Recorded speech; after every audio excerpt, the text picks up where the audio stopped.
Dari total 50 calon DPRD Kota Palembang terpilih, ada 4 calon yang belum menyerahkan LHKPN ke KPU Kota Palembang.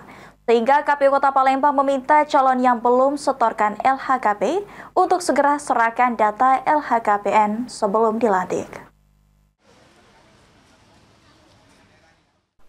Dari total 50 calon DPRD Kota Palembang terpilih tahun 2024-2029, Komisi Pemilihan Umum Kota Palembang sudah menerima sebanyak 46 laporan harta kekayaan penyelenggara negara atau LHKPN dari calon DPRD Kota Palembang dan tersisa 4 lagi calon yang belum menyerahkan LHKPN kepada KPU Kota Palembang. Menurut Ketua KPU Kota Palembang, 4 calon yang belum menyerahkan LHKPN merupakan calon yang menyerahkan melalui perorangan.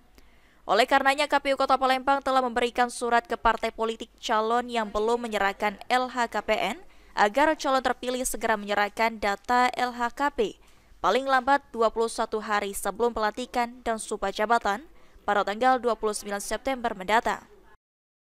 Kalau laporan LHKPN DPR ini seperti apa? Untuk laporan LHKPN untuk caleg yang terpilih ya, itu alhamdulillah itu selesai, hampir selesai. Tinggal beberapa mungkin ada yang sebagian partai itu kolektif menyerahkan ke KPU Kota Palembang, ada perorangan.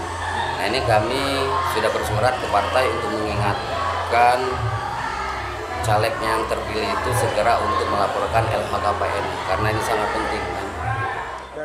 Berdasarkan PKPU nomor 6 tahun 2024, anggota DPRD terpilih wajib untuk menyampaikan laporan LHKPN dari instansi yang berwenang kepada KPU daerah masing-masing.